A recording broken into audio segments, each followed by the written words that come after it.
अस्सलाम वालेकुम। प्रोग्राम के टहरा मैं हूं वकास वलाना। साल का आखिरी दिन है। पूरे साल में क्या कुछ हुआ, अगले साल में क्या कुछ हो सकता है, ये सबसे बेहतर तो अल्लाह ही जानता है। मगर हालात जो हैं वो भी बहुत कुछ बताते हैं और उसके ऊपर हम प्रोडिक्शन भी कर सकते हैं, तजिया भी दे सकते हैं। इसी तजिए के लिए हम आज बात भी करेंगे। मगर आज साल के अख्ताम पर बुरी खबर यह है कि मौलाना फजल रहमान के काफिले के ऊपर हमला भी हुआ है।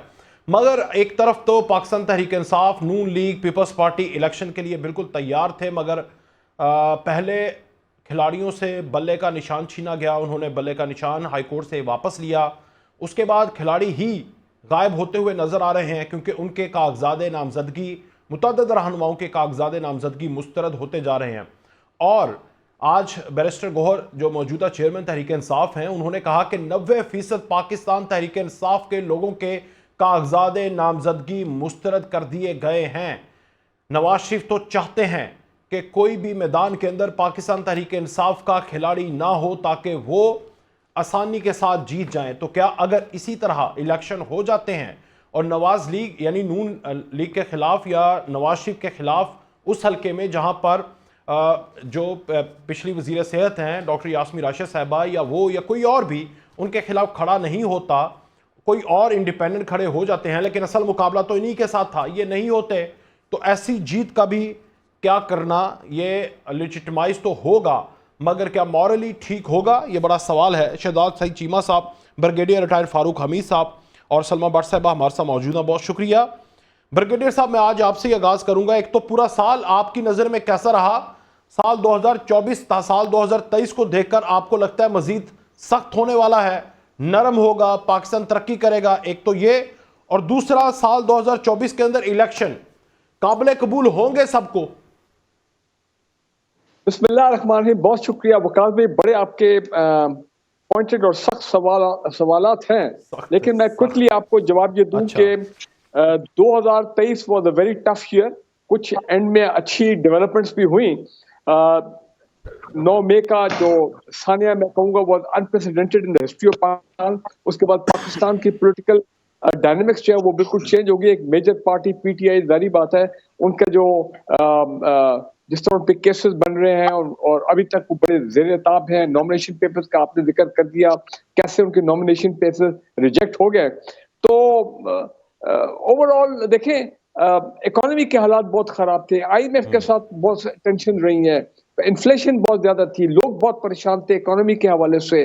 और दूसरी बात यह कि हमारी नेशनल असेंबली ने रिकॉर्ड तोड़ दिया जनाब, कैसे वो केसेस होते थे जो कि ऑर्डिनेंस पर अपना बिल पे बिल पास हो रहे हैं, अंदर 14 मेंबर बैठे हुए हैं। फिर जो सबसे जो चीज जिसने बहुत रौला डाला वो जनाब नेशनल असेंबली और हमारे सुप्रीम कोर्ट के दरमियान में जो महाजराई, कभी इस तरह की महाजराई वो बंदियाल साहब के दौर में इस तरह की मादी में कभी हमने महाजराई नहीं देखी। और उसके अलावा फिर वो जो कानून आया अपना एहतसाब का, जिसके बाद मैं समझता हूँ पाकिस्तान में एहतसाब का अमल जो है वो अब खत्म हो चुका है। कब चलेगा वो देखने की बात है। तो लोगों को एनआरओ मिल गया, लेकिन क्रैकडाउन भी हुआ। पीडीएम के जाने के बाद कुछ हालात बेहतरी की तरफ गए हैं, इन द सेंस के क्रैकडाउन हुआ तमाम इलीगल माफिया पे, एसआईएफसी बना, कुछ पॉजिटिव इनिशिएटिव हुए, फॉरेन इन्वेस्टमेंट की बात हुई, स्टॉक मार्केट आपके चढ़ी। लेकिन जो क्लोजिंग हुई, अब जो आपने वो जो बात की थी कि ये जो इस तरह ईसीपी ने, मैं समझता हूँ ये जो इलेक्शन प्रोसेस को डिस्टेबलाइज किया है। देखे ये मैं समझता हूँ कि वो जो इतने अच्छे इकोनॉमिक गेन्स हमने किए हैं, फिर वो पॉलिटिकल अनसर्टेनिटी, फिर इस तरह के हालात हो गए।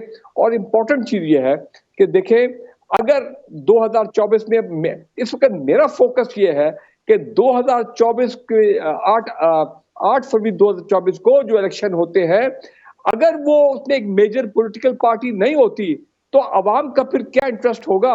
आपने एक लफ्ज इस्तेमाल किया कि अगर एक मेजर पार्टी नहीं भी होती और एक दो जो मेजर बाकी पार्टी पीएमएलएन दे ले, उनको क्लीन वॉक थ्रू मिलता है, दे सेल थ्रू, जो भी नजर आ रहा है। तो मुझे आप ये बताएं कि अगर अवाम का इंटरेस्ट नहीं है तो उनकी लेजिटिमेसी क्या होगी उन इलेक्शन की? क्योंकि ना अवाम में उनकी क्रेडिबिलिटी होगी, ना इंटरनेशनल क्रेडिबिलिटी होगी। क्योंकि मैं समझता हूँ कि पीपल्स पार्टी के बड़े अच्छे कुछ बयान आ रहे हैं जिसमें वो कह रहे हैं कि जनाब तमाम लोगों को, तमाम जी, पार्टी गिलानी साहब भी आज कह रहे थे। जी, बिल्कुल। जी, गिलानी साहब भी आज कहते हैं कि तमाम पार्टी को इसी देखिए, पॉइंट पे रुक जाए जरा, मैं आगे जाता हूं, फिर मैं वापस आता हूं। नहीं जी, नहीं, एक करें जुमला, एक करें जुमला। करें करें। अगर आपके 8 फरवरी के इलेक्शन में कंपटीशन नहीं होगा और वन वे ट्रैफिक होगी, वन वे मामला चलेंगे, तो मैं आपको बता रहा हूं कि वो लोगों ने वोट करने नहीं आएंगे, क्योंकि जहां में जाने का big majority of the voters will not come, तो वो फिर क्या इलेक्शन रह क्या जाएंगे। इलेक्शन सो होंगे? बेहतर जुमला मेरा ये है, बेहतर ये है कि इलेक्शन कमीशन जो है, अब ये ट्रिब्यूनल जो है, भाई फ्लिमजी चीजों पे आप ना करें। हाँ, कोई बड़े इश्यूओं बिल्कुल लोगों को ना अहल करें। आर्टिकल 62 63 जो भी है, माजी में भी होते रहे हैं, बाकी पॉलिटिकल पार्टी के लोग भी हुए, लेकिन लेकिन कागजात इतने बड़े नामजदगी इतनी बड़ी तादाद में मुस्तरद ना करें। वो कह रहे हैं कि 2018 के अंदर भी हुए, उसके बाद रिव्यू का भी एक प्रोसेस होता है। ब्रिगेड साहब, इलेक्शन कमीशन तो अपने जवाब दे रहा है, मगर सलमा साहिबा 2023 आपके लिए यादगार रहा। 4 साल के बाद आपके ताहियात कायद और आपके आइंदा आने वाले वजीर आजम वापस आए। 2024 में आप उम्मीदें लगा के बैठे हैं कि वो भी यादगार होगा कि नवाज शरीफ चौथी दफा वजीर आजम बनेंगे, लेकिन फायदा कैसा कि ऐसा वजीर आजम बनेगा जो कि खुद बारी ले लेगा और दूसरी तरफ बल्लेबाजी नहीं होगा। जी, बिस्मिल्लाहिर्रहमानिर्रहीम। बहुत शुक्रिया। बिल्कुल 2023 जो है वो कुछ हवालों से पाकिस्तान के लिए अच्छा नहीं भी रहा, जिसमें सबसे ज़्यादा जिसका ज़िक्र किया जाए तो 9 मई का वाक़या नहीं होना चाहिए था। और दुनिया में भी अगर हम देखें तो जैसे फ़लस्तीन की अगर हम बात करते हैं तो वो जहाँ वो जो सूरत हाल है वो बड़ी काबिल तशवीश है और अफ़सोसनाक है, और उसको बिल्कुल हम इस दुआ के साथ 2024 का आगाज़ करना चाहेंगे कि अल्लाह ताला फ़लस्तीन में जो है मुज़ालिम ढाए जा रहे हैं, या उससे पहले जो कश्मीर में मुज़ालिम ढाए जा रहे हैं, अल्लाह ताला वहाँ पर अमन, इन जगहों को अमन का गहवारा बनाए। आमीन। और बिलाशुबा 2024 में 21 अक्टूबर जो है वो एक बड़ा खुशाइन दिन है पाकिस्तान के लिए। एक उम्मीद अच्छा की का दिन है डेफिनेटली, क्योंकि उसके पीछे एक पूरा ट्रैक है कि 21 अक्टूबर 2023 इसलिए पाकिस्तान के लिए उम्मीद का दिन है कि उस दिन नवाज शरीफ वो पाकिस्तान के सियासी लीडर हैं जिनका वापस मुल्क में आए, और जिन्होंने बार बार इस मुल्क, जब भी ये मुल्क पटरी से उतरा, मुआशी बदहाली में गया, तो उसको वापस पटरी पे चढ़ाने के लिए, ट्रैक पे लाने के लिए और टेक ऑफ करने के लिए, मईशत हो, हमारी सोशल एम्पावरमेंट हो, पॉलिटिकल एम्पावरमेंट हो, इकोनॉमिक एम्पावरमेंट हो, फॉरेन जो हमारे ताल्लुकात हैं, खारजी ताल्लुकात, उनकी बात करें, हम इंटरनल अफेयर्स की बात करें और पॉलिटिकल कंसेंसस बिल्डिंग की बात करें, और बाकी जो जो जो जमहूरियत की तकवीत की बात करें, तो इन सब चीज़ों को अगर कोई पॉलिटिकल लीडर लेकर इस मुल्क में एक बार नहीं, 2 बार नहीं, बार-बार आगे जा सका, तो उसका नाम नवाज शरीफ है। नवाज शरीफ इसलिए ये पाकिस्तान जी बिल्कुल, बिल्कुल। इसके लिए मैं बहुत सारी आपको जो है ना इसके वो दे सकती हूँ, शवाहिद दे सकती हूँ, वाह, गिनवा क्या सकती हूँ। ठीक है। 2010 में जब 18वीं तरमीम आई थी आईनी, तो जी। पीपल्स पार्टी की हुकूमत थी, लेकिन उसको 2/3 अक्सरियत से पार्लियामेंट में मुस्लिम लीग नून के वोटों के साथ जो है उसको मंजूर किया गया था। उसके पीछे नवाज शरीफ थे। अच्छा जी। एनएफसी अवार्ड जो साथ में आया था, जो इस मुल्क में एक माइलस्टोन है, वो नवाज शरीफ के जो सियासी जो हिकमत अमली और जो होता है सलमा साहब अभी ना मुस्कुराइएगा, अभी आपकी बारी आती है, अभी ना मुस्कुराएं आप। जी जी, बोलिए बोलिए जी। सलमा साहबा। वो चीमा साहब मुस्कुरा रहे हैं ना, मैंने कहा जरा रुक जाएं जरा। जी जी जी जी बिल्कुल, अपनी बारी पे सब बात करें, जिस जिसकी बारी वो अपनी अपनी पॉइंट ऑफ व्यू दें। देखें दी यहाँ पर टेलीविजन पे बैठ के जब हम फोरम होता है, डिस्कशन होता है, उस पर सबका अपना टाइम होता है, जी, अपने टाइम बिल्कुल में सब बात एग्जैक्टली। करें। नहीं तो नहीं किसी नहीं को नहीं, इतराज आपका नहीं टाइम है। है, आप बोलिए बोलिए बोलिए।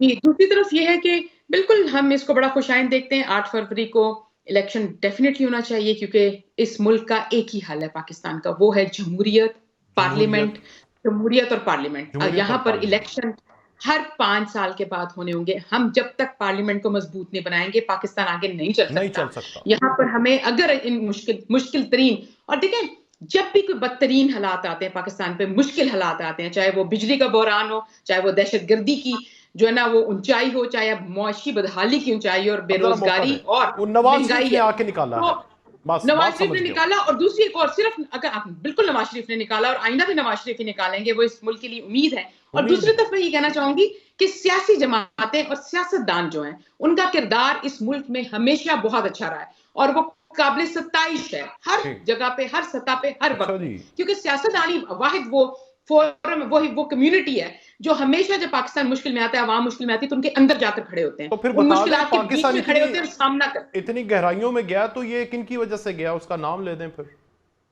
जी, ये बहुत सारी हमारी गलतियां हैं अच्छा। जो हमने दोहराई हैं हमारे मुल्क में। हम बिल्कुल साल इस के पे कहने में आखिरी कोई दिन दो में तो आर सच नहीं है। बोल दें। जी जी? जी जी जी जी जी, जी, जी, मैं समझ। बिल्कुल क्योंकि हमारे यहाँ जो अमरीयत के दौर रहे हैं 10-10, 11-11 साल के, वो बहुत बड़ी वजह है कि हम आमरीयत, मुआशी तौर बस पर जब आ गया, जवाब हाँ आ जी, गया। बिल्कुल, अब जरा आगे आए तो 10 साल पीछे गए, मैं 2 साल आगे आए, 10 साल पीछे गए। हाँ जी, वो बिल्कुल, बहुत बड़ी एग्जैक्टली, वजह है, उसमें बिल्कुल, बहुत सारे ऐसे फैसले किए गए जवाब आ जो गया। सिर्फ एक बंदे के हाथ में होते थे। आर्बिट्रेरीनेस जो इस मुल्क में आई, इस मुल्क के गवर्नेंस के स्ट्रक्चर के अंदर आर्बिट्रेरीनेस का जिम्मेदार आमरीयत है। आमरीयत है। सईद चीमा यस। साहब, शहजाद सईद चीमा साहब, बहुत शुक्रिया आपका भी। लाला, ये 2022 में थोड़ी सी हसरत तो पूरी हुई, आपके वजीर खारजा बन गए बिलावल, लेकिन 2024 में भी आपकी हसरतें, वजीर आजम बनने की हसरतें ही रह जाएंगी, मुझे जो नजर आ रहा है। बिस्मिल्लाहिर्रहमानिर्रहीम जी। 2022 में वजीर खारजा बनने की हमारी हसरत नहीं थी, मुल्क की जरूरत थी। जो मुल्क की जरूरत उसको साबका लगे हुए इंटरनेशनल सिनारियों पे जितने बदनुमा दाग पाकिस्तान पे लग चुके थे, उनको धोने के लिए पाकिस्तान को एक ऐसे ही काबिल बासलाहियत नौजवान और एक बहुत मजबूत इंटरनेशनल लेगेसी में एक्नॉलेज्ड वजीर खारजा की जरूरत थी। और उन्होंने साबित किया कि सबसे नौजवान तरीन वजीर खारजा होने के बावजूद उन्होंने साबित किया कि 16 माह में जिस तरह से उन्होंने अपनी कारकर्दगी दिखाई, पूरी दुनिया के साथ अपने रवाबत में, इस सिलसिले में पाकिस्तान के ताल्लुकात को बेहतर करने के हवाले ठीक है से, सर, सलाम से समझ गया। इमदाद के हवाले से। और 2024 में भी ये वजीर आजम बनने की हमारी हसरत नहीं है। फिर मुल्क की जरूरत है। पाकिस्तान की फिर पाकिस्तान की जरूरत है कि उन्हें एक स्टेट्समैन चाहिए, उन्हें एक ऐसा वजीर आजम चाहिए पाकिस्तान को जो अवामी जमात का सरबराह हो। और नवाज शरीफ नहीं है। मुझे अर्ज कर ले दीजिए। और उस अवामी जमात का सरबराह हो जो पॉलिटिक्स के, जमहूरियत के रस्म और रवाज बनाने वाली हो, आइन बनाने वाली और आइन की पासदारी और हिफाजत करने वाली हो, अवाम के दुख तकलीफ में उनका मुदावा करने के लिए हर वक्त हाजिर हो, ठीक। और न सिर्फ हाजिर हो बल्कि जानों का नजराना देने तक गई ही नहीं हो। तो और इस मुआशी दलदल, इस नौजवान की बेरोजगारी, खवातीन के हकूक सल्ब होने के हवाले से, काश्तकार की अजनास और इनपुट्स के हवाले से, जो पाकिस्तान को कराची से खैबर तक और गवादर से लेकर तो गिलगित बल्तिस्तान तक, चमन तक पूरे पाकिस्तान की नुमाइंदा जमात और वाहिद नेशनल जमात का सरबराह हो। ठीक है। तो एक तो ये है जी, इसलिए मैं इसमें अर्ज कर दूं। दूसरा ये है कि 2-3-4 चीजें अभी पिछले 5 मिनट के दौरान, एक तो आपने 2023 का पूछा। 2023 एक ऐसे ही गुजरा जैसे एम्यूजमेंट पार्क में रोलर कोस्टर राइड पे आप बैठे हुए हो। अच्छा, हाँ, क्यों उसकी ऐसा, रफ्तार क्यों ऐसा, क्यों सर ऐसा क्या नहीं हुआ कि जिसकी वजह से रोलर कोस्टर आपको ऊपर भी ले जाते हैं, नीचे भी ले आता है, सही या है। क्लच कभी आपका हार्ट और आपको सिंक कर कब रहा होता है। उसका क्लाइमेक्स कब लगा? 21 अक्टूबर? सर क्लाइमेक्स तो उसका समझ ही नहीं लग रही। पहले होता था सरप्राइजेस आती थी कि सरप्राइजेस वो पता होता सी यार फरवरी लगता है जो, ठीक है, या हफ्ते 10 दिन के बाद। अब तो बीबीसी का एक प्रोग्राम लगता है on the hour every hour. ठीक है। अब तो on the hour every hour surprises के हैं। कभी आपको चल लगता है रहे कि हैं। आपकी हुकूमत आने वाली है, अगले पल आपको लगता है नहीं नहीं गलती उन्होंने हुई सी, फिर लगता है नहीं नहीं हमारे साथ हो सकता है, इस तरह हो रहा है ना आपके साथ? तो ये तो सर फिर बड़े बाकमाल और बड़े ट्रांसपेरेंट इलेक्शन हो रहे हैं। अगर हर घंटे बाद किसी को लग रहा है कि मैं आना है, तो फिर लगता है कि तुसी आना है।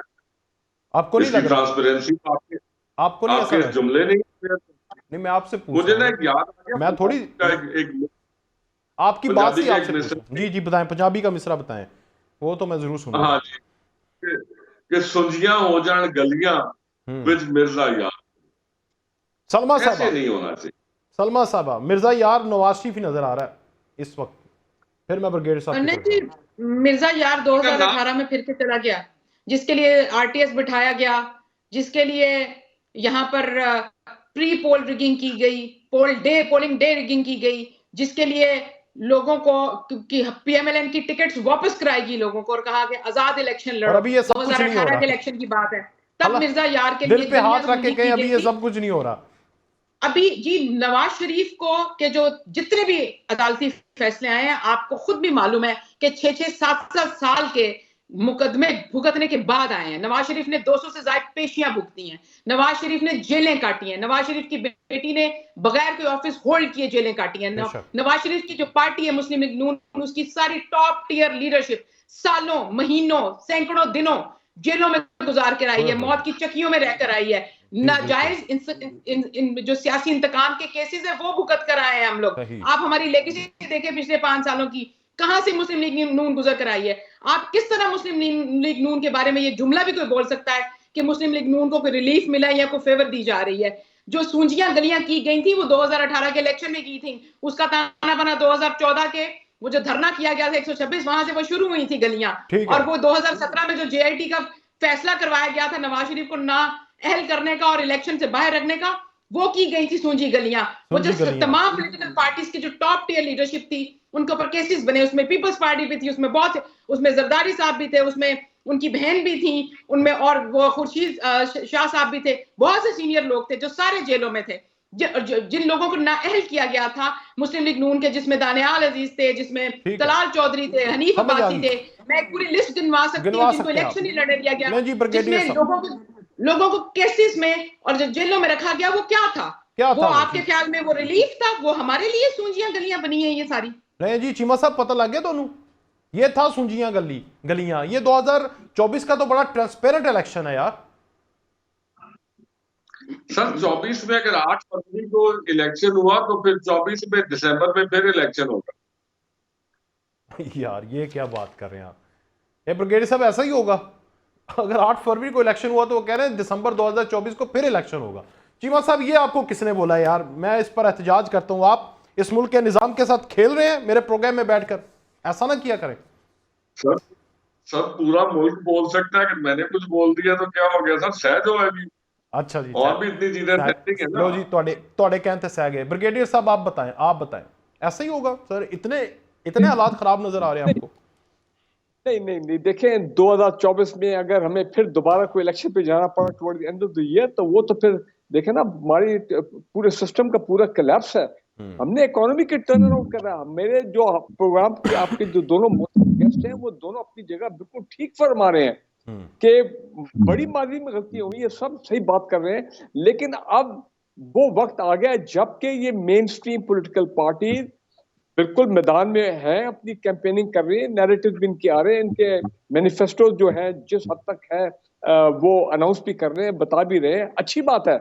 लेकिन मैं ये कह रहा हूँ कि अब ये बैठ जाएं और ये सोचें, पाकिस्तान के लिए सोचें, खुदा के लिए। 8 फरवरी 2024 के में हम चाहते हैं कि पाकिस्तान में एक स्टेबल गवर्नमेंट हो, चाहे बेशक वो पीपल्स पार्टी और पीएमएन की कोलिशन गवर्नमेंट हो या और जो भी कोलिशन फॉर्म हो सकती है, विद अ स्ट्रांग ऑपोजिशन। सही जमहूरी process should be back on rail. और ये फिर उसके बाद जो गवर्नमेंट आएगी वेल कंटेस्टेड इलेक्शन से 8 फरवरी को। अच्छा, मुझे एक और याद आ गई चीज इसमें से, और मैं एक जुमला सुन लीजिए, बड़ा जरूरी है, मैं बात सुनाइए भाई। खुदारा अब ये गवर्नमेंट ना हो जिसमें 85 मेंबर की कैबिनेट हो, अब ये वो गवर्नमेंट हो जो कि अवाम का सोचे, अवाम के लिए। ये गैस बिजली और वो ये 2023 तो अवाम के लिए वाज अ टेरेबल ईयर, जो इन्फ्लेशन थी, जो कीमतें थी और जो बाकी इलाज, तो अवाम जो पिछले हुए उनके खुदा के लिए पॉलिटिकल पार्टीज उनका सोचें, उनका अच्छा, सोचें, चीमा साहब का ना सोचें, रियासत को बचाएं। अगर चीमा साहब 8 फरवरी को इलेक्शन हो गए, आप कह रहे हैं कि दिसंबर 2024 में आपको फिर इलेक्शन नजर आ रहे हैं, तो फिर आपको नवाज शरीफ लंदन में नजर आ रहे हैं? क्योंकि वही वजीर आजम आप लोग कह रहे हैं कि प्रेडिक्शन के ऊपर कर रहा हूं, मैं कोई बात नहीं कर रहा, बन रहे हैं, फिर हुकूमत टूटेगी, फिर कुछ शिकंजा हो जाएगा। क्या आपको क्या नजर आ रहा है? ऐसा कुछ कह रहे हैं आप? सर मैं क्या कह सकता हूं, मैं तो बीइंग अ पॉलिटिकल वर्कर, थोड़ा सा तारीख का तालिब इल्म। सर देखें, कोई भी आज तक कोई प्रोजेक्ट कामयाब नहीं हुआ। प्रोजेक्ट? ये क्या? प्रोजेक्ट कहाँ से आ गए भाई? पॉलिटिकल वर्कर हैं सारे, 3 दफा के वजीर आजम है, मुल्क के अंदर वापस आए, ये क्या बातें कर रहे हैं आप? चीमा साहब आज सर मुझे मैं उनको सर मैं वजीर आजम साहब वो थे साहब का बड़े बड़े मोहतरम है, पाकिस्तान की सियासत में बड़ा अहम नाम है, एक बड़ी जमात के सरबराह है, कायद है, हमारे लिए काबिल सद एहतराम है। मैं तो ओवरऑल जब मैंने तारीख की बात की तो मैंने प्रोजेक्ट्स की बात कर ठीक दी है, ना। मैं समझ गया। तो हाँ, तो इसलिए मेरा ख्याल है कि चीजों को जैसे ब्रिडी साहब आगे फरमा रहे थे कि इनको एक प्रोसेस है, एक प्रोसीजर है जमहूरियत, और आइन में बड़ा क्लियरली वजह है, इलेक्शंस है, इलेक्शन का प्रोसीजर है, इलेक्शन कमीशन है, इलेक्शन कमीशन एक आईनी और एक मुस्तहकम इदारा है, अपनी अपनी डोमेन्स हैं, अपने अपने ड्यूरेशंस हैं। इलेक्शन उसके मुताबिक हो जाए, हर जमात को, हर जमहूरी जमात को और पाकिस्तान के इस्तेहकाम में बिलीव रखने वाली जमात को ठीक है, यकीनन इलेक्शन लड़ने का हक होना चाहिए, अवाम को फैसला करना चाहिए, ब्रेक ले। अवाम के फैसले के मुताबिक हुकूमतें बननी चाहिए, अलायंसेस जरूरी हैं, इसलिए जरूरी है कि जिस हालात तक हम पहुंच चुके हैं, इन हालात में शायद एक तो कोई एक जमात कोई इतनी एब्सोल्यूट मेजॉरिटी नहीं ले सकेगी, दूसरा कोई एक जमात से इन हालात से मुल्क को निकालना शायद बहुत ज्यादा मुमकिन ना हो, और अगर मुमकिन हो भी तो उसके लिए काफी वक्त लग जाएगा उन्हें। तो इस वक्त तो वो कहते हैं कि डेस्परेट टाइम्स डेस्परेट मेजर्स, ठीक है, तो मेच्योरिटी की मैं जरूरत एक है। छोटी सी ब्रेक लेता हूँ, वापस आएंगे। तो जिस तरह चीमा साहब ने कहा कि कोई भी प्रोजेक्ट आज तक कामयाब नहीं हुआ, ये कहते रहे कि आरटीएस का प्रोजेक्ट था इमरान खान, और अब एमएनएस प्रोजेक्ट पीपल्स पार्टी कहती रही है, क्या वो कामयाब होगा या प्रोजेक्ट नहीं है? सलमा साहबा से भी पूछेंगे, ब्रिगेड साहब से भी, ब्रेक के बाद।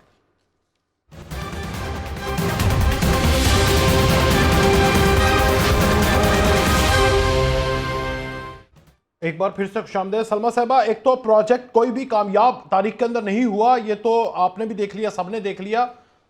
अगर नवाज शरीफ साहब हैं तो उन्हें इस बात का सोचना चाहिए। I think I don't know कौन कौन किस चीज के लिए किस तरह इस्तेमाल करना चाहता है, ये उसका पर्सनल राइट है और उनका अपना तज्जिया हो सकता है, मैं उसका एहतराम करती हूँ। लेकिन यह है कि मेरा ख्याल है कि नवाज शरीफ साहब अगर आप इसको ये नाम देना चाहते हैं प्रोजेक्ट का, तो फिर मेरा ख्याल है कि आपको देखना पड़ेगा कि 1990 की दहाई में मोटरवे पाकिस्तान को किसने दी थी? किसने दी? नवाज शरीफ ने दी थी। तब अभी इस रीजन के अंदर, इस खित्ते के अंदर, इंडिया जैसे मुल्क के पास मोटरवे का कॉन्सेप्ट नहीं था, और मोटरवे जो था, कम्युनिकेशन नेटवर्क जो फैलाया गया था इस मुल्क में, उसकी वजह से पाकिस्तान के अंदर बहुत ज्यादा जो इंडस्ट्री है उसको बूम मिला था और कनेक्टिविटी बढ़ी थी पूरे मुल्क के अंदर। ये भी जानते होंगे। और कहीं पे भी इंफ्रास्ट्रक्चर का कलीदी किरदार होता है तरक्की की तरफ जाने का के लिए। हम जो तरक्की याफ्ता ममालिक में भाग भाग कर जाना चाहते हैं, इमिग्रेशन लेना चाहते हैं, वहां जिंदगी गुजारना चाहते हैं, बच्चों को पढ़ने के लिए भेजना चाहते हैं, सेटल होना चाहते हैं, क्यों चाहते हैं? क्योंकि वहां पे इंफ्रास्ट्रक्चर है, वहां पे सोशल सिक्योरिटी है, वहां पे तनख्वाहें मिलती हैं, नौकरियों की सेफ्टी और सिक्योरिटी मौसर है। तो लेकिन जो शख्स यहाँ पर वो लाएगा, उसके लिए हम अच्छे अल्फाज नहीं बोलना चाहते, उसकी हम हुकूमत भी नहीं चलने देना चाहते। तो जिस शख्स के पास 25 साल पहले ये विजन था कि मोटरवेज और इंफ्रास्ट्रक्चर के ऊपर फोकस करना है, मुल्क को तरक्की की तरफ लेकर जाना है, तो फिर वो इसका मतलब है कि वो बहुत आगे लेकर जा सकता था मुल्क को, अगर उसके रास्ते बार बार ना रोके जाते। तो ये प्रोजेक्ट चलने देना चाहिए था, क्योंकि ये पाकिस्तान के लिए सबसे कारामद प्रोजेक्ट है। अगर आप 76 साल तारीख निकाल कर देखें, और 2013 में बिजली जो है उसकी 12,000 मेगावाट बिजली किसने नेशनल ग्रिड को दी थी? वो भी नवाज शरीफ हैं। और रद्दुल फसाद और ज़रबे अज़ब करके किसने दहशतगर्दी जो है उसको खत्म किया था? वो भी नवाज शरीफ हैं। ये उसी दौर में हुआ था। और सी पैक 46 अरब डॉलर का जो हुजम का जो आया था, वो किसके दौर में आया था? नवाज शरीफ ही है। चाइना के सदर ने जब आना था, उसके अगेंस्ट धरना करने वाले जो हैं, वो एक प्रोजेक्ट था जो लॉन्च हुआ था पाकिस्तान की तबाही का मौजब बनाने के लिए, पाकिस्तान की मईशत बिठाने के लिए। और 2013 में जब नवाज शरीफ को पाकिस्तान मिला था, पाकिस्तान की ग्रोथ रेट 3% से नीचे थी, उसको 6.5% पर 2018 में छोड़कर गए। साथ में ये रद्दुल फसाद और ज़रबे अज़ब भी किए, कामयाब बनाए। और दूसरी बात यह कि इस तरह का प्रोजेक्ट अगर है और ग्रोथ रेट हमारा जो अगला प्रोजेक्टेड था वो 7 से ऊपर था, और अगर 7.5% से ऊपर ग्रोथ रेट जिस मुल्क की हो जाए ना, वहां पे बेरोजगारी खत्म होना शुरू हो जाती है। ये मईशतदान कहते हैं, ये पूरी दुनिया का एक तज्जिया है। अच्छा, अब मुझे ये बताइए कि क्या पाकिस्तान को ये वाला वजीर आजम चाहिए, ये वाला प्रोजेक्ट चाहिए, या वो चाहिए जो कहे कि मैं रियासत मदीना बनाऊंगा और आके 190 मिलियन पाउंड का फ्रॉड कर जाए बतौर वजीर वो आजम। तो अभी आपको कुछ कह नहीं रहे, आपको तो कह वो रहे हैं जो आपके साबिका इत्तेहादी थे, उनको आपके साथ गिला है, और वो पीपल्स पार्टी वाले हैं। वो तो आज खबर ये थी कि वो शायद पीटीआई के साथ भी इत्तेहाद कर ले, पीटीआई ने राजी नामा किया कि हम आपके साथ इत्तेहाद कर लेंगे। कर तो वो आपसे बातें रहे हैं ना, वो रियासत मदीना वाले तो चुप बैठे हुए हैं ना। लेकिन देखें, हमसे बात कोई भी करे, इसका मतलब ये नहीं कि हम तारीख बदल देंगे। तारीख तो नहीं इस मुल्क की बदली जा सकती। हिस्ट्री में गुज़श्ता 4-5 साल जिसने इस, बल्कि 6-7 साल जिसने, मुझे बताएं, मैंने आपकी बात सारी सुन ली। 1990 से लेकर अब तक नवाज शरीफ ने लहर बहर कर दी, पाकिस्तान तरक्की कर गया, तो इसका मकसद ये है कि अब अगर उनकी हुकूमत ना आए तो जबरदस्ती उनको हुकूमत दे दी जाए। अब अगर लोग उन्हें पसंद ना करें तो जबरदस्ती उन्हें पसंद करवाया जाए। अब अगर लोग चाहें कि वो हमें ना नजर आए, ना इलेक्शन लड़े, या इलेक्शन लड़े तो हम उसे वोट नहीं देंगे, तो उसे जबरदस्ती वोट डलवाया जाए या बाकियों को बैठा दिया जाए। ये चाहते हैं आप क्या? आपका सवाल क्या है? ये तो आपका तज्जिया है, लेकिन आपका सवाल क्या है? सवाल तो यही है ना कि अगर लोग चाहते हैं कि नवाज शरीफ भी हो, दूसरे भी हो, तो नवाज शरीफ को जितवाने के लिए मैं उनकी बात कर रहा हूं ना, पीपल्स पार्टी वालों की, पीटीआई की, वो यही कह रहे हैं ना कि अगर इसको जितवाना है तो जितवाएं, मगर ये ना करें ना कि आप हमें माइनस कर दें। ये पीपल्स पार्टी वाले आपसे गिला कर रहे हैं। पीपल्स पार्टी का सवाल नहीं कर रहा, मैं उनकी बातें आपके सामने रख रहा हूं। मैं पीपल्स पार्टी रखे हमारे सामने बातें जो पीपल्स पार्टी की। दूसरी बात ये कि आप 8 फरवरी वाले इलेक्शन का नतीजा 31 दिसंबर को कैसे दे सकते हैं टेलीविजन पे बैठ के कि लोग नहीं चाहते, लोग वोट नहीं डालना चाहते? आपको कैसे पता है? इलेक्शन तो होना है, अभी इलेक्शन होगा, पता चल जाएगा लोग किसको वोट डालना चाहते हैं। जिसको डालेंगे पता चल जाएगा। बताएं जी, ऐसी बात नहीं है। अब बताएं, आप बड़ा कह रहे हैं ना कि 8 फरवरी को इलेक्शन हुए तो दोबारा हो जाएंगे, लोग नहीं आएंगे, लेवल प्लेइंग फील्ड नहीं है, लोग नाराज हैं। बताएं जी, 31 दिसंबर को बैठ के आप कैसे तजिया कर सकते हैं? मैं तो आपकी बातें रख रहा था, अपना कोई भी नहीं कर रहा था। ये सारी बातें वही हैं जो आपके लीडरान दिन रात करते हैं। सर, सबसे पहले तो मैं ऑनरेबल जो बीएमएलएन की यहाँ पे रिप्रेजेंटेटिव बैठी हैं, मैं जी, मैं on a very serious note कि मैं उनकी पॉजिटिविटी की तारीफ करूंगा, और अच्छी बात, और she actually requires a very logical brain. और जहां तक सर ये रह गया कि ये जो आपने हमारी तरफ से उन्हें कुछ तहफ़्फ़ुज़ात का इज़हार किया, वो शायद वो आपने कंधा हमारा इस्तेमाल किया है, पाकिस्तान पीपल्स पार्टी का। ਤੁਸੀਂ ਪਤਾ ਮੈਨੂੰ ਤਹਾਰੇ 'ਚ ਬਹਿ ਨਾ ਤੇ ਫਸਣਾ ਦੇ ਵਿੱਚ ਹੀ ਹੈ ਨਾ ਜਿਹੜਾ ਤੁਹਾਡੀ ਵਕਾਲਤ ਕਰੇਗਾ। आप पार्टी को हमारे साथ डायरेक्ट ही रहने देना वकास भाई। अच्छा, चलें ठीक है, आप ऐसे राजी हैं तो ऐसे कर लेते हैं, लेकिन दिन रात बातें आप ये करते हैं, अभी आप नहीं कर रहे। पता नहीं क्या मसला है। चलें, बोलें। तो वो 31 दिसंबर को आप वाकई ना करें 8 फरवरी की बातें। हाँ, सही है। 8 फरवरी की एटलीस्ट मतलब पब्लिक करे, अवाम करे, गली कूचे नगर वो बातें हों, तज्जिए किए जाएं, हो भी रहे हैं, बेतहाशा हो रहे हैं, अखबारों के इदारियों में हो रहे हैं, शह सुर्खियों में हो रहे हैं, और चमगोइयों में भी हो रहे हैं। वो हो रहे हैं, होते रहे। विकास भाई, आप ना करें, मैं ना करूं, और मैं अपनी दुकान बंद करके घर चला जाऊं। नहीं, आपकी दुकान मसाले वाली दुकान है, मत बंद कीजिए। अच्छा। अच्छी लगती है हमें, आपको अच्छी लगती है। सही है। बाकी क्या करूं मैं? मुझे ऑर्डर लगाएं सर, सारे मिलके बता दें, मुझे SOPs तैयार कर दें मेरे लिए, मैं सही है ना उस पर अमल करूंगा। सर, सियासत अजीब हो गई, मजेदार नहीं रह गई। मजेदार नहीं रहेगी।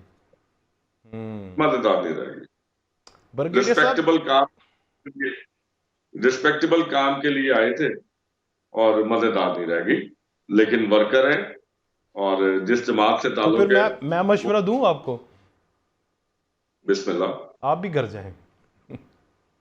मजे ही नहीं आ रहा तो फिर क्या करना? सर, एक आप ही रह गए थे जिसने हमें ये नहीं कहा था कि आप भी घर नहीं। वो तो अभी आप खुद कह रहे हैं मजा ही नहीं आ रहा, तो जिस काम में मजा ना आए मैं तो वो करता नहीं हूँ। एहतजाजन बायकॉट कर देता हूं।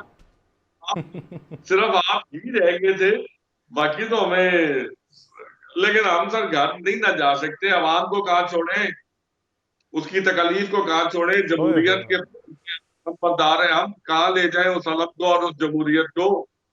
हमारी तो सर हिस्ट्री है, और वाहिद हमारी हिस्ट्री है आइन की जैसे यानी आइन आपका की इत्मीनान इस जमहूरियत से, इस निज़ाम से उठ गया है, मुझे आपकी बातों से लग रहा है। सिर्फ अवाम, वो सिंध की अवाम जिसको आपने खुशहाल करके स्विट्जरलैंड जैसा माहौल दिया हुआ है, वो आपको मजबूर किए हुए हैं कि आप इलेक्शन में आए, है ना जी?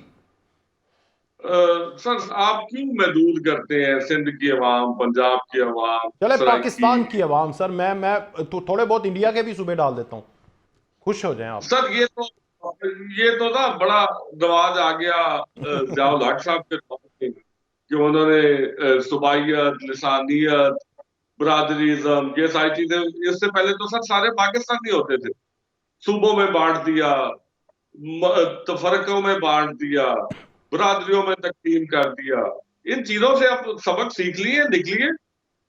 चले तो इसलिए ब्रिगेडियर सर साहब, सुझाव, हम तो सर पूरे पाकिस्तान की आवाम की तकसीम महसूस करते हैं और उसके लिए करना चाहते हैं।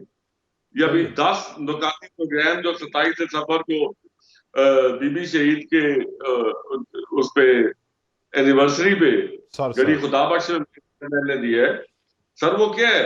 बिल्कुल वो सर। मखसूस सर आपकी प्रोग्राम था। आपकी थॉट भी, आपकी खिदमत भी सारांकों पर सर, आप करें, खिदमत करें, मैं कौन होता हूं आपको घर भेजने वाला? तो बातों से बातों बातों में बात करती। ब्रिगेडियर साहब नहीं, आप नहीं, नहीं। बताइएगा, ये जो सहाफत के अंदर भी मिर्च मसाला था या मज़ा था, मिर्च मसाला छोड़े, मज़ा जो था, आज़ादी थी, वो भी आपको बड़े लोग गिला करते नज़र आ रहे हैं, सियासत के अंदर भी नज़र आ रहे हैं, लेकिन जमहूरियत भी है, हर चीज़ भी है, कोई डिक्टेटर भी नहीं बैठा हुआ, फिर ये लोग क्यों गिले कर रहे हैं? किससे गिले कर रहे हैं? सब कुछ तो सही लग रहा है, नजर तो सब आ रहा है, जिसने जुर्म किया है वो सजा भुगत रहा है, बाकी सब आजाद हैं, फिर गिले शिकवे क्यों ब्रिगेडियर साहब? क्यों, आखिर क्यों? सवाल बहुत डीप सवाल है। मैं समझता हूँ आ गया कि पाकिस्तान में ये प्रोजेक्ट्स वाले मामले ये भी खत्म होने चाहिए। We've had enough of projects, और प्रोजेक्ट एक ही होना चाहिए, वो है will of the people, mandate of the people. Pakistan में जमहूरियत का जो प्रोसेस है बीच में चल पड़ा, बीच में ये गड़बड़ हो गई। मैं समझता हूँ ये तमाम, देखें मुझे बड़ी खुशी होती थी कि पीपल पार्टी ने 5 साल पूरे किए, ठीक है, उनके गिलानी साहब बीच में वो उनका मामला हो गया सुप्रीम कोर्ट के साथ, उनको पहले जाना पड़ा। फिर पीएमएलएन ने एज अ पार्टी उन्होंने पूरी 5 साल अपने पूरे किए। बैड लक, अगर जो भी सुखद हालात थे, वो पनामा केस हो गया, नवाज शरीफ साहब फिर डिस्क्वालीफाई हो गए, तो वसी साहब आ गए, और पीटीआई 5 साल पूरे नहीं कर सकी। 3.5 साल के बाद उनकी गवर्नमेंट चली गई and the PDM came back. So मैं ये समझता हूँ कि अब ये वक्त आ गया कि इस तरह के जो एक्सपेरिमेंट्स हैं, इस तरह की चीजें, ये अब नहीं होनी चाहिए। Pakistan should head toward national reconciliation. सब अपना माइक जरा होल्ड कर लें, मुझे ना आपकी आवाज डिस्टॉर्ट हो रही है। जी जी जी जी फरमाइए। अभी आ रही है? जी जी फरमाइए फरमाइए फरमाइए। कहते हैं ऑल पार्टीज कॉन्फ्रेंस की सबसे ज्यादा पाकिस्तान में क्रेडिबिलिटी क्यों है? तमाम पॉलिटिकल पार्टीज एक टेबल पे बैठती हैं और फैसले करती हैं, कोई माइकल आल उनके पास फैसले को चैलेंज नहीं कर सकता। इसी तरह मैं समझता हूँ चार्टर ऑफ डेमोक्रेसी, ये तमाम पार्टीज उसमें मौजूद थी जो लेट 90s में हुई थी लंदन में, बड़ी अच्छी बात है। अब वक्त आ गया है all the main parties after the 8 फरवरी, जो मर्जी जीता भाई इलेक्शन, लेकिन एक फेयर कंपेटिटिव इलेक्शन से आए, स्टेबल गवर्नमेंट बनाए। और charter of democracy, charter of economy is a very good thing जो शहबाज शरीफ साहब बात करते हैं। मैं तो हमेशा कहता हूं कि उनके फॉर्मूले पे चलना चाहिए, लेकिन अभी तक उस तरह इंप्लीमेंट नहीं हो रहा। All parties should sit on the same table for the sake of Pakistan, for the sake of the welfare of the people of Pakistan. यार बहुत होगी सियासत, बहुत हो गया ये पार्टी इंटरेस्ट, बहुत हो गया फैमिली इंटरेस्ट। पाकिस्तान की बात करें, this is the issue now. छोड़ दें प्रोजेक्ट, अब आगे जमहूरियत को प्रोजेक्ट लेके चले। पाकिस्तान को एज अ, देखे ना, जब मुशर्रफ की गवर्नमेंट गई थी तो 38 अरब डॉलर हमारा फॉरेन कर्जों का डेट था। ये तीनों पार्टीज आई, तीनों पार्टी आप उनको कहीं प्रोजेक्ट के तहत आई, जैसे भी आई, लेकिन बहरहाल आई। इन तीनों पार्टीज के जाने के बाद अभी where do we stand? 130 billion dollar IMF आपकी आर्म ट्विस्टिंग करता है। फिर हमारे वजीर आजम साहब बाहर जाके वो खुद कहते हैं बार बार, और फिर हमें कहना पड़ा टीवी पे इस साल कि सर ये बार जरा ब्रिगेडियर साहब आप जरा टाइम दे दें, टाइम 5-7 मिनट 8 मिनट है, मैं उनसे भी बात करूं, फिर आपकी तरफ आता हूं। सलमा साहिबा, 2024 चलें, साल 2023 तो आपने देख लिया, आपके कायद भी आए, मुबारक है आपको, अच्छी बात है, मुल्क के अंदर आए, इलेक्शन लड़ें, सबको इजाज़त होनी चाहिए। 2024 के लिए एक तो पाकिस्तान के लिए क्या नई तमन्नाएं हैं आपकी, साल का आगाज़ है, और दूसरा जमहूरियत को किस कदर 2024 के अंदर और सहाफ़त को, लोगों को फ्री एंड फेयर माहौल देंगे अगर आपकी हुकूमत आती है तो? जनाब जी जी, थैंक यू वेरी मच, बहुत शुक्रिया। मुझे लगता है कि 2024 बिल्कुल मेरी दुआ है और ख्वाहिश भी है, और पूरी जो कहते हैं ना जिद्दोजहद भी होगी इंशाल्लाह। अगर 8 फरवरी के इलेक्शन के बाद मुस्लिम लीग नून की हुकूमत आती है बरसर इक़्तिदार, तो बिल्कुल हमारी ये जिद्दोजहद होगी कि इस मुल्क में जो के लिए बहुत एक तो अमन का साल हो और आमीन बहुत खुशी और खुशहाली का साल हो तमाम आमीन। पाकिस्तानियों के लिए। जी बेशक। सबकी जो है वो मुश्किलात आसान हो और सब एक जो है ना एक अच्छी ज़िंदगी जिएँ, ये आमीन। सबका हक है, बुनियादी हक है। और दूसरी बात रही कि पाकिस्तान के अंदर ज़ाहिर बात है, हम मईशत की बहुत ज़्यादा दलदल में फँस चुके हैं। सबसे पहले हमें अपनी मईशत को किसी डगर की तरफ लगाना है। हमें लोगों को रोज़गार मुयस्सर करना है, और महँगाई क्योंकि बहुत ज़्यादा है, क्योंकि महँगाई बहुत ज़्यादा होने की वज़ह से लोगों के लिए इस वक़्त जो पाकिस्तान की अवाम का मसला है, जो 25 करोड़ अवाम का, आम लोगों का, वो मसला है कि इस वक़्त उनको चीनी, आटा, दाल, रोटी जो है, वो 3 सही वक़्त की मुयस्सर नहीं हो रही। वो they can not meet their both ends. और दूसरा ये कि बच्चों की तालीम उनके लिए बहुत बड़ा मसला है, बिजली का बिल जमा कराना बहुत बड़ा मसला है। सही। उसके बाद उनके लिए, और उसमें सबसे ठीक है महँगाई, हम बहुत सी तौजीहात ढूँढ सकते हैं। पूरे मुल्क में महँगाई आई, पोस्ट कोविड है, मुआशी हमारी बहुत सारी माज़ी की नालायकियाँ हैं, गलत पॉलिसीज़ हैं, जिसका खमियाज़ा और नतीजा हम भुगत रहे हैं, उस पे बिल्कुल डिबेट हो सकती है। लेकिन इस सब के बावजूद हमें अपने लोगों के अंदर रोज़गार सबसे पहले देना होगा, क्योंकि ठीक अगर है। हम रोज़गार देना शुरू कर देंगे, लोगों की जब आमदनी आना शुरू हो जाएगी, जी तो वो मैडम। महँगाई से निपटने की सलाहियत पैदा कर सकते हैं अपने अंदर। और मेरी ये ख्वाहिश होगी कि इसमें जो तमाम तबकात हैं, जिसमें हमारी ख़वातीन हैं, नौजवान हैं, बच्चे हैं, बुज़ुर्ग हैं, हमारे जो दूसरी माइनॉरिटीज़ हैं, जो और रिलीजियस माइनॉरिटीज़ हैं, या और जो डिफरेंटली एबल्ड लोग हैं, हम इन सब के लिए और सारे जो है ना इंक्लूसिव किस्म की अप्रोच के साथ अगली गवर्नमेंट चले, जो किसी को पीछे ना छोड़े, और जिस हद तक मुमकिन हो सकता है, हम अपने मुल्क को तरक्कियाती मंसूबों की तरफ लेकर जाएं। हमारी गवर्नेंस जो है वो शुड बी डेवलपमेंट ओरिएंटेड और ठीक शुड है। Be social sector focused oriented. ये मेरी बड़ी ख्वाहिश भी है, दुआ भी है, और मैं चाहूंगी कि हम अपनी हुकूमत में इसको करने में कामयाब भी हो सकें। नहीं जी चीमा साहब, यही सवाल आपके लिए सर, आपकी अगर हुकूमत आ जाती है, अल्लाह करे आए, तो क्या करेंगे 2024 में? अगर आप हुकूमत में साथ भी बैठ जाते हैं तो ये भी देख लें। सर हमारी इंशाल्लाह ताला हुकूमत आएगी, इंशाल्लाह और जी। जो नुकाती एक प्रोग्राम दिया है चेयरमैन साहब ने, वो हर तबका फिक्र को, हर एज ग्रुप को, और हर सोशो इकोनॉमिक मुंसलिक बैकग्राउंड वाले अफराद को एक बहुत अच्छा फार्मूला दिया सर। 300 यूनिट तक बिजली की फ्री फराहमी सर। ये अच्छा। वो लोग हैं नहीं सर, जिनके लिए ये सुनने में तो बड़ा अच्छा लगता है, लेकिन ये अमल कैसे होगा? I don't know. चलें आगे। सर, सर इस पे अमल नहीं होगा ना, तो अवाम हमें दोबारा नहीं लाएगी, सिंपल सर। और 300 यूनिट तक सर फ्री बिजली की फराहमी है। ये उन लोगों के लिए जिनका जिनका कुल बिजली की यूनिट्स की कंजप्शन इतनी है, मोर और लाइक। सर रोजगार डिग्री, अच्छा सर, जब चेयरमैन फॉरेन मिनिस्टर थे तो बहुत सारे ममालिक के साथ उन्होंने एक चीज पाइपलाइन में अरेंज कर चुके हैं, और वो इंशाल्लाह वज़ीर आज़म बनने के बाद वो कल्मिनेट कर जाएगी। वो ये है कि आपका पढ़ा लिखा नौजवान बाहर जाके जी ब्रेन ड्रेन अपने हो रहा है। रोजगार के जी विद एग्जैक्टली। एग्रीमेंट इंशाल्लाह जाके करेगा। सही सर। और एक और बहुत अच्छी चीज सर जो चेयरमैन साहब ने इंट्रोड्यूस की, उन्होंने कहा कि डिग्री लेने के बाद मुलाजमत के दरमियान जितना इंटरव्यूज का, एप्लीकेशंस का और बाकी प्रोसीजरल टाइमिंग्स होते हैं, उस ठीक है। दौरान हमारी हुकूमत उन्हें एक मुशायरा देगी जिसके तहत वो कम से कम अपनी डिप्रेशन से बच सकेंगे। सही। दो चीजें, काश्तकार का ज़रूरी कार्ड होगा, मैं क्या बात है। काश्तकार हूं, मुझे पता है कि किस लिहाज से इनपुट्स मुझे मिलती है, और किन इजाफी, मतलब 4,000 रुपए का एक, अगर किसी फर्टिलाइजर का बैग है फॉर इंस्टेंस, तो वो 6,000 रुपए में मुझे मिलता है, और जरूरत के तहत जब मुझे उसकी जरूरत है वो मिलता भी नहीं है, सही। इनपुट्स के लिहाज से और मेरी अजनास के बेहतरीन रेट्स के लिहाज से। जबरदस्त। सर, बेघर खवातीन के नाम पर पूरे मुल्क में, जैसे इन्होंने सैलाब ज़दगान के लिए सर 30 सर इस लाख करोड़ काम के का लिए तो काम 200-300 अरब डॉलर चाहिए मुझे तो। मैं बातें सुन के तो बड़ा इंजॉय कर रहा हूँ आप दोनों की। यकीन सर आप यकीन कीजिए कि 200-300 अरब डॉलर जनरेट हो सकता है। हो सकता आई एम है। नॉट मैं वेरी क्विकली ब्रिगेडियर साहब, और फिर आप दोनों के पास एक एक कमेंट की तरफ आता हूं।